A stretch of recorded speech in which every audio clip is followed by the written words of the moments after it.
Hello friends, good morning. সবাই কেমন আছো? আশা করছি ভালো আছো। আর আমিও খুব ভালো আছি। সকাল সকাল আজকে কোনো ফটো বা ভিডিও আপলোড করতে পারিনি, কারণ প্রচুর পরিমাণে ঘুমিয়েছি। মানে বৃষ্টি হলে আমার যে এত ঘুম পায় আর উঠতে এত লেট হয়ে যায়। তারপর বানিয়ে নিলাম চা। তারপরে মা দেখো সিদ্ধ ভাত এদিকে রান্না করেছে। তারপরে চলে গেছিলো বাজারে। বাজার থেকে দেখো মাছ, সব সবজিপত্র সব কিনে নিয়ে এসছে। নিয়ে আসার পর আমার দিদা এদিকে বের করে সব গুছিয়ে রাখছে। আর আমি ঘুম থেকে ওঠার আগেই দেখি এইসব বাজারঘাট করে নিয়ে এসে রেডি।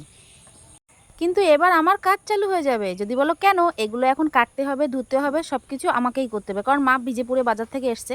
আর এদিকে সপ্তাহের বাজার সব করে নিয়ে এসছে। এগুলো যখন ব্যাগ থেকে নামাচ্ছিল আমি বললাম সব ঢেলে দাও। দিদা বললো না রে, ঢাললে হবে না, ব্যাগগুলো ভিজে গেছে, ঢাললে জল জল হয়ে যাবে। তারপর বললাম আস্তে আস্তে ঠিক আছে, নামিয়ে নাও। ব্যাগ থেকে বাজারগুলো ঢালা হয়নি বলে তোমাদের ভালোভাবে দেখাতে পারিনি। তো যাই হোক, এই যে তোমরা মোটামুটি বুঝে গেছো কীরকম বাজার হয়েছে আর কি হয়েছে। আজকে রবিবার দিন, তোমরা যারা আমার ভিডিও দেখো তারা অবশ্যই জানো যে আমাদের বাড়ি কী বাজার হয় রবিবারে। আর এই যে এদিকে নিয়ে এসেছিলো মাছ। আজকে দেখি 3-4 রকমের মাছ নিয়ে এসছে। আমি ভাবলাম 3-4 রকম, তারপরে প্যাকেট বের করতে করতে দেখি অনেক। তারপর মাকে বলছিলাম যে এত মাছ কাটবো কখন আর রান্না করব কখন, আজকে তো সন্ধ্যা লেগে যাবে।